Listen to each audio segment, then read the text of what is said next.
दोस्तों, महाराष्ट्र सरकार के सामने मुश्किलों का बवंडर आकर खड़ा हो गया है और ऐसा बवंडर है कि पूरी की पूरी सरकार को ही उड़ाकर लेकर जा सकता है। इतना दम है इस बवंडर में। बवंडर ये इसलिए बोल रही हूँ दोस्तों क्योंकि इससे पहले आपको पता होगा, ये बात आपकी जानकारी में होगी, हम कई बार ये खबर आपके साथ साझा कर चुके हैं कि मराठा आंदोलन जो है वो बड़ा बनता चला जा रहा है और सरकार के सामने एक अहम चुनौती के रूप में उभर रहा है। दूसरी तरफ मराठा आंदोलन की वजह से एक ओबीसी आंदोलन भी खड़ा हो सकता है। छगन भुजबल के इस्तीफे के बाद ये सब कुछ नजर आया। अब तीसरा मोर्चा जो खुलने जा रहा है वो सरकारी ठेकेदारों की तरफ से खुलने जा रहा है। जी हाँ, सरकारी ठेकेदारों ने राज्य सरकार को खुली चेतावनी दी है कि हमें धमकाया जा रहा है, हमें गुंडों ने हमारा जीना हराम कर दिया है। अगर आप इस पर कोई एक्शन नहीं लेते हैं तो हम कामकाज बंद कर देंगे। ये धमकी कह लीजिए, चेतावनी कह लीजिए, क्या कुछ कहा है ठेकेदारों ने और इसी के साथ साथ उन्होंने किस वजह से ये कहा है, सब कुछ इस खबर में आपको मैं बताऊंगी। दोस्तों नमस्कार, मेरा नाम है जयंती झा और आप देख रहे हैं देश नीति।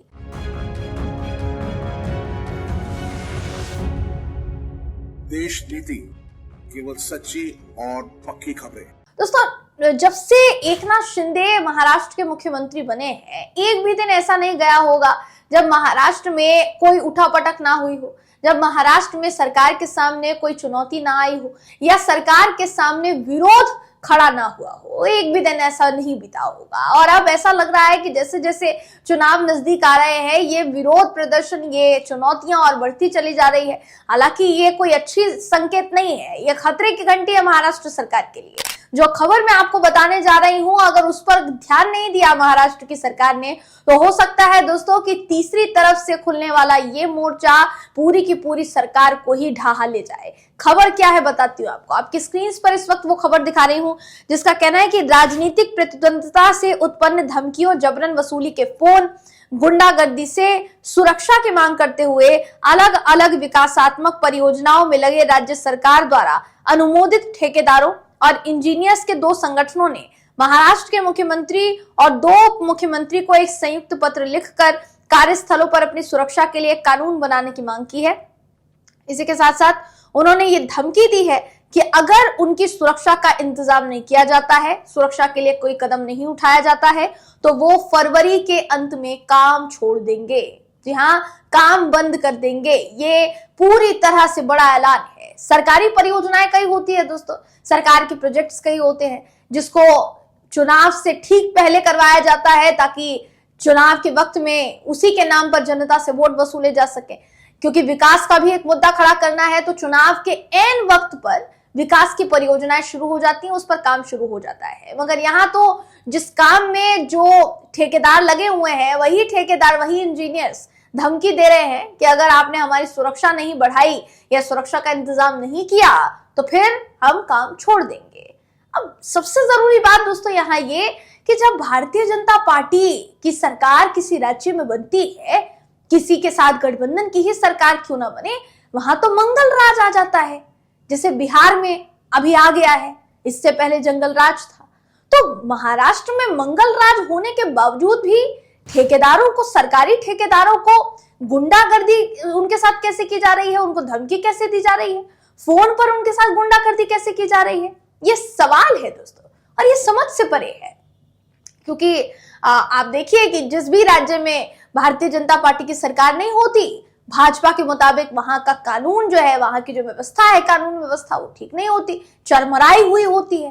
तो महाराष्ट्र में ऐसा कैसे हो गया, वो भी सरकारी कर्मचारियों के साथ, सरकारी ठेकेदारों के साथ, सरकारी इंजीनियर्स के साथ, ये कैसे संभव है? सवाल ये है दोस्तों। मामला पूरा क्या है बताती हूँ आपको। ये जो पूरा मामला है कहता है कि महाराष्ट्र स्टेट कॉन्ट्रैक्टर्स एसोसिएशन, यहाँ महाराष्ट्र स्टेट कॉन्ट्रैक्टर्स एसोसिएशन और स्टेट इंजीनियर्स एसोसिएशन, इनके द्वारा मुख्यमंत्री एकनाथ शिंदे, उप मुख्यमंत्री देवेंद्र फडणवीस और अजीत पवार को एक चिट्ठी लिखी जाती है जिसमें कहा गया है कि महाराष्ट्र राज्य का हर जिला इस तरह के पैटर्न का सामना कर रहा है जहां सत्ताधारी पक्ष के राजनीतिक प्रतिद्वंदी और स्थानीय स्तर के राजनेता भी चल रहे कार्यों को जबरन रोक रहे हैं। वो ठेकेदार के खिलाफ शारीरिक हिंसा का इस्तेमाल कर रहे हैं और उनसे पैसों की उगाही कर रहे हैं। यानी उनका ये भी आरोप है कि भाई उनको मारा पीटा जा रहा है, जबरदस्ती पैसे वसूले जा रहे हैं उनसे, जबरदस्ती उनको फोन किया जा रहा है, उनको फोन पर धमकी दी जा रही है। ऐसी सिचुएशन आखिर सरकार के ठेकेदारों पर कैसे आई? बात तो ये है दोस्तों, क्या अपने कार्यों में लगे हुए लोगों की भी सुरक्षा का इंतजाम सरकार नहीं कर सकती है? वो भी वो सरकार जिसमें भाजपा के चरण कमल बैठे हुए हैं, बावजूद इसके कीचड़ की जो थाक है दोस्तों हर तरफ नजर आ रही है। कैसे ये संभव, कैसे संभव है? ये सवाल है, सबसे जरूरी सवाल है। देखिए, अगर बात की जाए महाराष्ट्र की, महाराष्ट्र में एकनाथ शिंदे गुट और बीजेपी के गठबंधन वाली सरकार है जिसमें अजीत पवार का गुट भी शामिल है। तो ऐसे में सवाल यही उठता है दोस्तों कि इतना सब कुछ होने के बाद सरकार संभलेगी या बिगड़ेगी? क्योंकि इससे पहले जो मैंने 2 मोर्चे आपको बताए हैं वो ऑलरेडी खोले जा चुके हैं।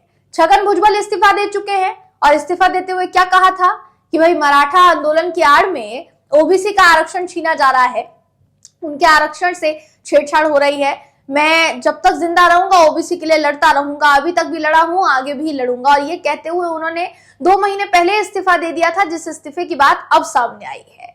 इसके अलावा मराठा आंदोलन, मनोज जारांगे जिन्होंने बड़ा मराठा आंदोलन सरकार के खिलाफ खड़ा कर रखा है, अगर उनको नाराज किया तो फिर आप समझिए कि भाई ओबीसी के वजह से अगर उनको नाराज कर दिया तो वो बड़ा आंदोलन खड़ा करेंगे, और उनकी नाराजगी मिटाने के लिए ओबीसी को नाराज कर दिया तो फिर वो बड़ा आंदोलन खड़ा करेंगे। और इधर तो आंदोलन खड़ा होने ही वाला है, या कह लीजिए अगर आंदोलन खड़ा नहीं होगा तो राज्य सरकार की परियोजनाएं जो है चौपट हो जाएंगी दोस्तों, क्योंकि उनके ठेकेदार, उनके इंजीनियर्स काम ही करने के लिए मना कर रहे हैं। तो बीच भंवर में फंसी हुई सरकार निकलेगी कैसे? सवाल ये है। आप क्या सोचते हैं इस पूरी खबर पर?